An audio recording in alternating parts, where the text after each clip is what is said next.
What's up, you guys? It's Graham here, and I hope you're prepared for what just happened. Believe it or not, as of a few hours ago, the Federal Reserve just completely flipped their entire outlook for the economy, inflation, and most importantly, your money, to the point where we're about to see a complete financial reversal, and almost no one's prepared for how quickly everything is going to change. After all, from this point on, Kevin Warsh has officially replaced Jerome Powell as the head of the Federal Reserve. The market is freaking out because they're now planning to increase interest rates sometime in 2026. And all of this is happening during what's being called the most overvalued market in history. That's why we really got to break down exactly what the Federal Reserve just said, the changes that are about to take place as soon as next month, and then what this means for you, your money, and your investments. Because the decisions being made right now are about to determine who gets rich and who quietly gets left behind. Although before we start, as usual, if you appreciate me making this entire video after spending 18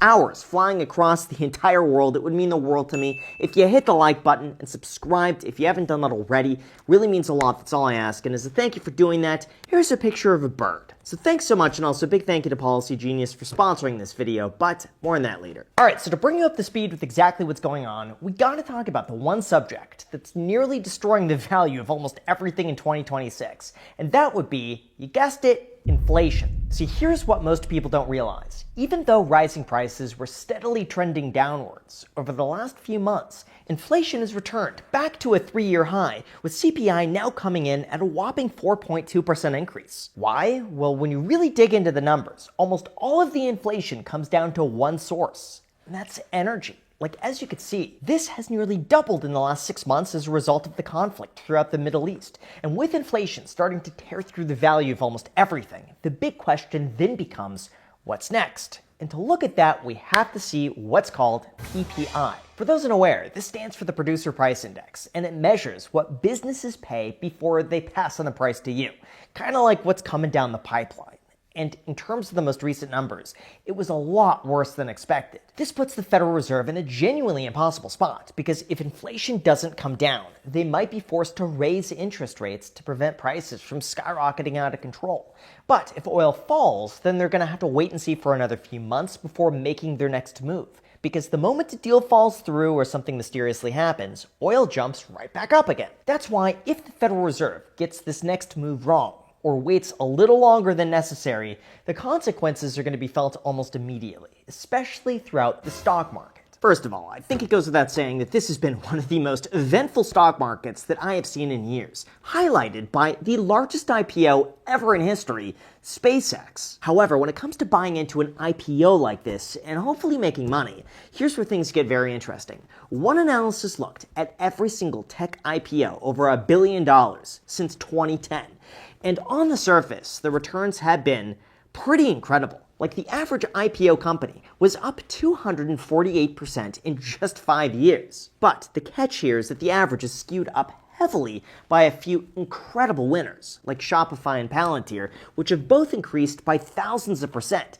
So when you take those out of the equation, believe it or not, the median tech IPO is actually down 7.4% 6 months after its first trading day, and was still down 3.5% a full year later. On top of that, when it comes to SpaceX specifically, the reason that some of the big winners like Shopify and Palantir did so well is because they IPO'd small, and then they grew into $100 billion market giants. But SpaceX is already trading at over a $2 trillion valuation, meaning that 30x returns from here are extremely unlikely, and this post sums it up pretty perfectly. Of course, in defense of Elon Musk and SpaceX, he's not the type of person you ever want to bet against, and all of his companies have seemingly just defied the odds and have done incredibly well. But it is a reminder that buying into the hype usually produces below average market returns, and eventually things tend to cool off, especially as the existing shareholders within the company start offloading their shares, which is expected to happen over the next 6 months. Oh, and by the way, speaking of SpaceX, for anyone curious about my own thoughts on this, if it's a good time to buy and what I think is going to happen in the future,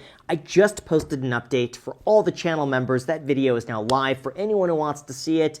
There you go. That's my way to post unfiltered content there, and I hope you enjoy it. Separate from that, second, I definitely see this narrative that the record-breaking SpaceX IPO is going to signal a market top in the middle of an AI bubble, and that private investors are using this as a way to cash out before the entire stock market comes crumbling down. So, are they right? Well, Yahoo Finance actually laid out two really good arguments. If you believe the market's going down, well, the data says that you'd probably be correct. Historically, bursts of giant money-losing IPOs have often clustered near market peaks, and SpaceX fits the profile. On top of that, the S&P 500's PE ratio now sits near 40, a level it's only touched once before during the dot-com bubble. Bank of America warned that the S&P 500 is overvalued on 17 of the 20 valuation metrics, with 8 of those metrics exceeding the levels we saw during the peak of 2000. However, as pessimistic as all of this might sound, keep in mind that the exact same Bank of America checklist hit 70% back in February of 2025, when the S&P 500 was sitting around 6144. And if you had panic sold back then, you would have missed out on another 20% increase. In addition to that, AI activity is skyrocketing. Even Google said that our cloud revenue would have been higher if we're able to meet the demand. That is why now, more than ever, you need to be careful with your money, avoid buying into the hype, and position yourself for both sides. Because now could either be the start of the next major market rally, or the beginning of a much worse problem beneath the surface. Although, in terms of what this means for the future, and what Kevin Warsh just said about our economy for the first time ever in history, here's what you need to know. Although before we get on to that, I think this is a good reminder that a lot of our financial life is built around things that we can't control, like inflation, interest rates, and the Federal Reserve. However, there are a few things that we can control, like making sure the people who financially rely on you are protected in the event something were to happen. Because look, we could spend all day talking about interest rates, but if something unexpected happens and there's no plan in place, nothing is more important than making sure your family is taken care of.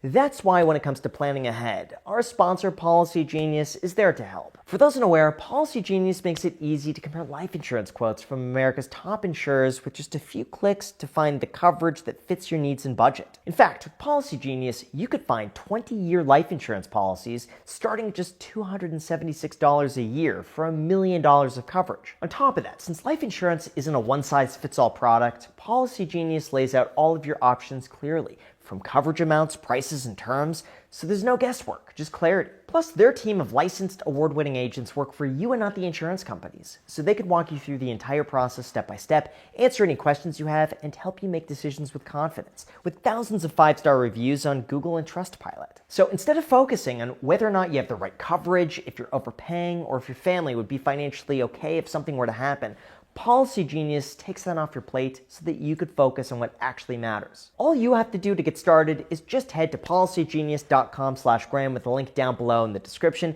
to compare free life insurance quotes from top insurers and see how much you could save. Again, that is policygenius.com/Graham with the link down below in the description to finally check life insurance off your summer to-do list today. Thank you so much, and now let's get back to the video. Alright, so before we talk about what's about to happen throughout our economy, Kevin Warsh's latest warning for everyone watching, and then most importantly, what you could do about it, there are a few more topics worth discussing, with the first one being the housing market. Now this is a topic I've been paying extremely close attention to over the last few months, because I just listed and sold another property in Los Angeles that's actually scheduled to close next week. And I gotta say, over the last few months, the market has shifted substantially. Like, to put this in context, last year I sold my house in LA, I got multiple offers over asking, quick and easy, but this one I priced a little more aggressively. And even though I still got multiple offers over asking, it just wasn't as strong as I expected it to be. I'm also selling a third property pretty soon, and with mortgage rates having increased, I'm definitely noticing that the buyer pool is thinning out quite a bit. To me, this is why it's just not surprising that sellers are pulling their homes off the market at a near record pace. Like, at a certain point, if you don't get the price that you want, a lot of sellers just want to pull their home off the market and wait for things to recover, especially if they already have a record low interest rate. Or basically, just from what I'm seeing, you still have a corner of the seller's market who believe that their home is still worth what it was in 2021, so they're pricing it really high, and if they don't sell it, not a problem. They just take it off the market. And buyers, on the other hand, are realizing that that they're gaining some leverage, and they're submitting more aggressive offers with the understanding that if they don't get it, they just walk away. This is why, according to Zillow, they believe that the housing market recovery is back on pause, while the typical home is only up 0.8% year over year. However, I will say it is very important to understand that housing is very much location-based, and some places might do a lot better or worse than the average. Like, Zillow believes that prices will fall in places like Austin, New Orleans, Denver, the Sun Belt, and a big chunk of California. Meanwhile, prices are expected to rise throughout a lot of the more affordable areas in the Midwest. We're talking Rockford, Illinois, Rochester, Wisconsin, and Syracuse, New York, as those areas are attracting younger buyers who just want a more realistic price point to buy their first house. That's why, in terms of the housing market today, as weird as this sounds, the higher interest rates go, the more likely sellers are to pull their homes off the market. But coincidentally, the fewer the homes that are on the market, the higher those remaining homes end up selling for. So it's a weird paradox where housing prices should be falling more than they are, but they're not. So here's my advice. For buyers, don't be afraid to walk away, don't be afraid to submit an aggressive offer, and make sure to shop around your loan to get the lowest interest rate, because even a small difference here could save you thousands of dollars a year for a very long time. And for sellers, the strategy is actually the exact opposite. You have to price aggressively up front if you actually want to sell your house. The reality is, the longer your house sits on the market, the more leverage you lose. The more buyers begin to think that there's something wrong with it. And you wind up accepting an offer that's probably going to be a lot lower than had you just priced it appropriately from the get-go. In fact, this type of leverage isn't just happening in real estate. There's another market that's reacting to the exact same uncertainty, except much, much worse, and that would be Bitcoin. Look, there's no way to sugarcoat it. For all of you Bitcoin holders out there, it's been a rough ride. Like, over the last year, Bitcoin is down almost 40% from the all-time high of $124,000. And even in the last month, it's fallen another 20% to its lowest point in over a year. Why? Well, I hate to say it, but a lot of people right now seem to be blaming one person. And that's Michael Saylor. See, for those unaware, Michael Saylor runs a company called Strategy, which is the largest corporate holder of Bitcoin in the world, with slightly more than 4% of the entire supply. This means that the Bitcoin market is now heavily exposed to the actions of one company, or in essence, one person, who's built their entire reputation around the mantra of never selling. However, on June 1st, it was disclosed that his company ended up selling 32 Bitcoin. And right after that was made public, the entire market started to sell off. Now, even though in the big picture, selling 32 Bitcoin out of 844,000 is basically nothing, one person summed it up perfectly. They said that Saylor could buy 20,000 Bitcoin a week and nobody cares. But the day he sells even a tiny amount, the whole market panics. Or basically, to simplify this even further, Strategy is buying Bitcoin by issuing shares in their company. And to entice people to buy, they're paying out a 12% dividend yield. How could they afford that, you might ask? Well, if the price of Bitcoin keeps going higher, they could issue more shares and use the appreciated price to pay the dividend. But if the value falls, well, they might issue more shares of their common stock to raise more money, which dilutes current shareholders, or they're going to have to sell their Bitcoin to pay for their overhead costs, which could cause the market to fall, causing them to sell even more Bitcoin, causing the market to fall, essentially creating a death spiral. Of course, in Michael Saylor's defense, he claims that if Bitcoin appreciates by just 2% a year on average, the company could cover all of its preferred dividends indefinitely without needing to issue more common shares. And he did wind up buying even more Bitcoin after the price fell.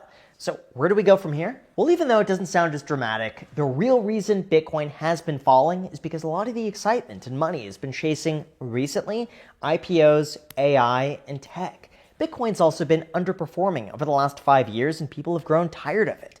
And until everyone gets excited about Bitcoin again, we're probably going to see pretty choppy performance for the near future. For example, Galaxy Research just reported that they believe Bitcoin may not have bottomed yet, with a base case that it could fall between 40 and 46,000 by late this year.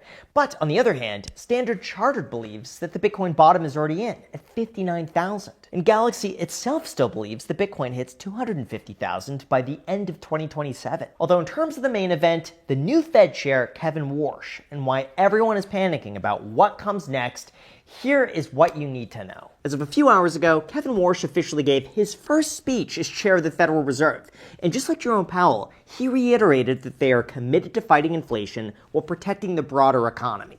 Except until recently, things weren't really going that well. Inflation was rising, oil prices were skyrocketing, and it was unclear when the conflict was going to end. Although I will say, maybe it was just a crazy coincidence, but right before this meeting, a peace agreement was tentatively reached with Iran, which gives the Federal Reserve some room to eventually cut rates again when things start to subside. The bad news is that as of today, the market's pretty much confirming that we're unlikely going to see any rate cuts anytime soon.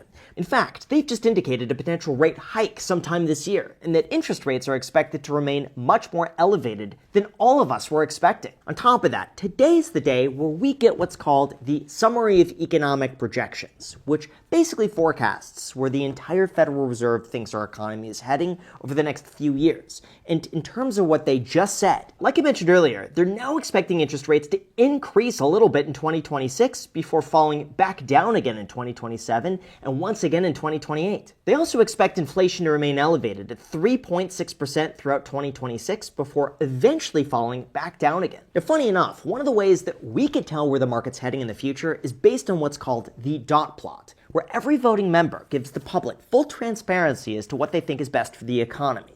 But wouldn't you know it, Kevin Warsh wants to get rid of the dot plot entirely, under the impression that the Fed should signal less and do more, effectively meaning that we would all get zero guidance as to what's going to happen next. It would be just a total shot in the dark. Although even if he is able to accomplish this, each voting member would still be able to cast a vote as to what they want for the future. It's just we wouldn't know it. That's why Kevin Warsh cannot unilaterally lower interest rates without convincing the entire Federal Reserve to vote alongside with him.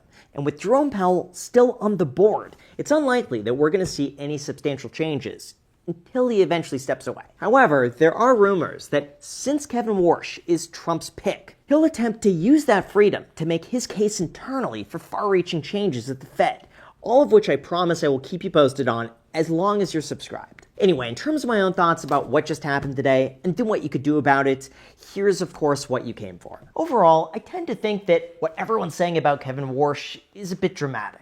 Like, in reality, the guy inherited an economy with 4.2% inflation, a war-driven oil shock, a divided Fed, and a bond market that's already in shambles. That's why, from my perspective, the only thing that matters over the next month is simply the peace deal. If it goes smoothly and oil comes down to the point where inflation begins to subside, then potentially we could talk again about rate cuts. But if something throws a wrench in that plan, and things happen when you least expect it, and inflation rises back up again, then all bets are off the table. Basically, I am just cautiously optimistic at this point that things will work out, but I'm also hedged just in case they don't. Plus, absolutely no one can predict what's going to happen next. Like, just in the last week, we have seen the largest IPO ever in history, the hottest inflation in 3 years, a peace deal with Iran, and Bitcoin cut in half before the markets moved higher. If you would have even tried to have predicted this a year ago, it would have been impossible. That's why through all of this, I just keep saying that I'm a random dude making videos in a half-converted garage. I have no idea what I'm talking about. And the only thing I can consistently do that has the highest chance of coming out ahead is just buying in, as usual, consistently. I know people hate that I keep saying this, but my strategy is not going to change. I've been doing this now for like 10 years openly on YouTube. And so far, it's worked really well. As long as you hit the like button and subscribe if you haven't done that already. So with that said, thank you so much for watching. Make sure to check out our sponsor, Policy Genius, down below in the description. And as always, if you want bonus videos from me every single week, along with early access to content just like this, feel free to join as a channel member. And as a special bonus, if you send me your investment portfolio, I'm picking a few every other week or so to do a financial audit where I could go through all of your finances and give you my thoughts. So if that sounds interesting, feel free to join. Thank you so much, and until next time.